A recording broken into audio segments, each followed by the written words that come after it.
I stood in that courtroom completely alone. No lawyer beside me. No one in the gallery, on my side. Just me, in my dress uniform, facing the man who raised his hand to take the only thing my father left behind. My uncle sat across the room with his expensive attorney, both of them smiling like the outcome was already decided.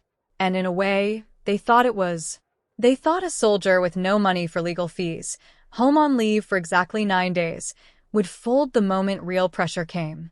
Then the judge walked in. She looked at the papers in front of her. Then she looked at me. And she said something that stopped my heart. "You don't remember me, do you?" I had never seen this woman before in my life.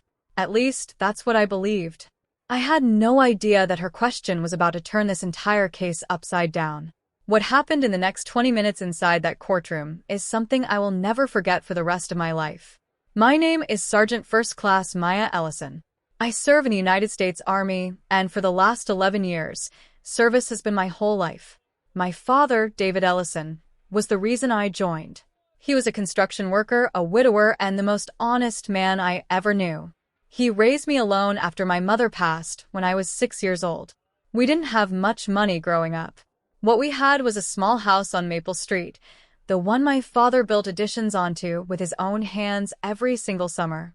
That house wasn't just wood and brick. It was every memory I had of him. Birthday candles on the porch. Him teaching me to change a tire in the driveway. The two of us watching fireworks from the roof every 4th of July.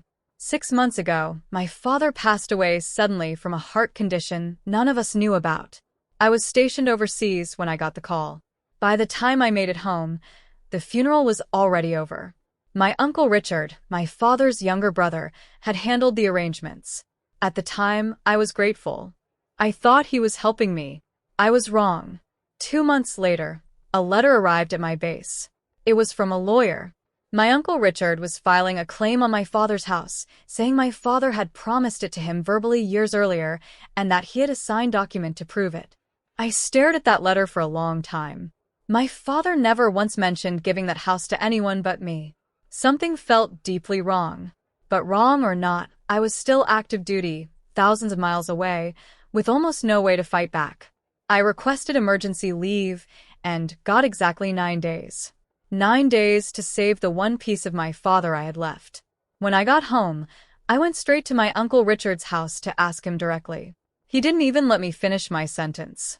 "It's already handled, Maya," he said, not looking up from his coffee. "Your father wanted me to have it. You've been gone for years. What were you going to do with the house, anyway?" That single sentence told me everything. This wasn't about honoring my father's wishes. This was about my uncle deciding that because I wasn't physically present, I didn't deserve what was mine. I tried to hire a lawyer. Every consultation cost money I didn't have, and 9 days wasn't enough time to build a real defense with legal counsel. My uncle, on the other hand, had already hired one of the most well-known real estate attorneys in the county. His attorney had prepared a slideshow. A slideshow for a house that used to have my height marked in pencil on the kitchen doorframe. The court date was set for my 6th day of leave. I remember standing outside the courthouse that morning in my dress uniform because it was the only formal clothing I owned that didn't look like I'd borrowed it. I had one folder in my hands. Inside were old photographs, a handwritten letter from my father, and nothing else. No lawyer. No witnesses. Just me against a man with a slideshow and a signed piece of paper claiming to be my father's word. I walked in believing I was about to lose everything. The hearing began, and my uncle's attorney stood up first. He was smooth, confident, almost bored, like this case was beneath him. "Your Honor," he said, "my client holds a signed letter from the late Mr. Ellison, clearly stating his intention to leave the property to his brother Richard, due to his daughter's, quote, absence from the family and inability to maintain the home." I felt my face go hot. My father would never have written those words. He was proud of my service. He used to tell strangers in grocery stores that his daughter served overseas. He kept my old boots by the front door like a shrine. The attorney handed the letter to the judge. I watched her read it, her expression unreadable. My uncle sat back in his chair with the same small, satisfied smile he'd worn since I walked in. Then the judge turned to me. "Miss Ellison, do you have representation today?" No, Your Honor, I said. I couldn't secure counsel in time. I only had 9 days of leave. I heard a quiet laugh from the other side of the room. My uncle's attorney didn't even try to hide it. The judge set the letter down slowly. Then she looked directly at me, longer than a normal glance, like she was studying my face for something specific. That's when she asked the question that changed everything. You don't remember me, do you? I shook my head, completely lost. I'm sorry, Your Honor. I don't believe we've met. She almost smiled. 14 years ago, a young Army specialist named David Ellison sat in a legal aid office 2 towns from here, helping a terrified 23-year-old single mother fill out custody paperwork because she couldn't afford an attorney and everyone else had turned her away. He wasn't a lawyer. He just knew the forms because he'd fought for custody of his own daughter years before. He sat with me for 6 hours that day and told me exactly what to say in front of the judge the next morning. The courtroom went completely silent. That woman was me, the judge said. And the daughter he raised alone, the one he never stopped talking about. I'm looking at her right now. I sat there frozen, tears building in my eyes that I refused to let fall in that room. My father never told me that story. Not once. He never mentioned helping a stranger fight for her child. That was simply who he was, quietly doing the right thing and never expecting anything back. But I need to be clear about something important. The judge did not rule in my favor because of a kind memory. She made that completely clear to everyone in that courtroom.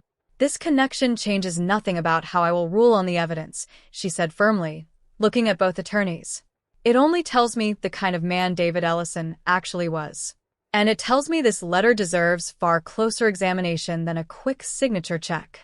She ordered a full forensic review of the letter my uncle submitted, along with all financial and phone records connected to the property for the past year. My uncle's attorney objected, calling it unnecessary. The judge overruled him instantly.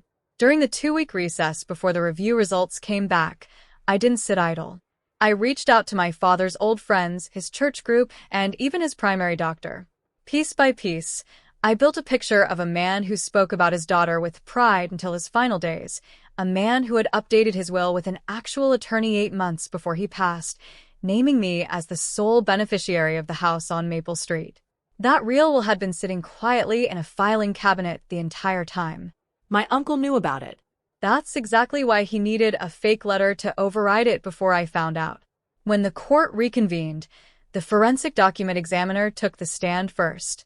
She explained, in clear and simple terms, that the signature on my uncle's letter did not match my father's authentic signature from 3 separate verified documents. The pen pressure was inconsistent. The ink was less than 8 months old, despite the letter being dated over 2 years earlier. The letter was fake. My uncle's face drained of all color. His attorney tried to salvage the moment, suggesting his client had been unknowingly given a forged document by someone else. But then I stood up and placed my father's real, notarized will on the table, the one drawn up by an actual estate attorney 8 months before he passed, clearly naming me as his only heir. The judge read it slowly, then looked up at my uncle. Mr. Ellison, she said, you attempted to override a valid legal will using a fabricated letter submitted under oath in my courtroom. That is not a family disagreement. That is fraud. My uncle had no response. His attorney asked to step outside with him. They never came back in. The judge ruled decisively. The house on Maple Street belonged to me, exactly as my father intended. She also referred the forged letter for further legal review, meaning my uncle would now have to answer for submitting false evidence in a court of law. As the room began to clear, the judge asked to speak with me privately for just a moment. She told me something I will carry with me forever. Your father changed the direction of my entire life in one afternoon, expecting nothing in return, she said. I didn't rule in your favor today because of a debt. I ruled in your favor because the truth was on your side. But I am glad, more than you know, that the truth and the debt turned out to be the same thing. I walked out of that courthouse holding the keys to my father's house, the actual keys, not because someone remembered a kindness, but because the evidence, the record, and the truth all stood firmly behind me the entire time. My uncle believed that because I was far away serving my country, I would be too weak, too unprepared, and too alone to fight back. He mistook my absence for weakness, when it was actually where my strength had been built the entire time. My father used to tell me that good things you do quietly have a way of finding their way back to you, even years later, even when you never see it coming. I didn't understand what he meant until I sat in that courtroom and watched a stranger's kindness from 14 years earlier walk back into my life, wearing a judge's robe. If there's one thing this taught me, it's this. The people who try to take advantage of your absence are usually counting on you staying silent and unprepared. Don't let them. Gather your truth. Hold on to your evidence. And trust that honesty, even when it feels like it's standing completely alone, is still the strongest thing in the room. If this story moved you, let me know in the comments. And if you believe the truth always finds its way to the surface, type justice below.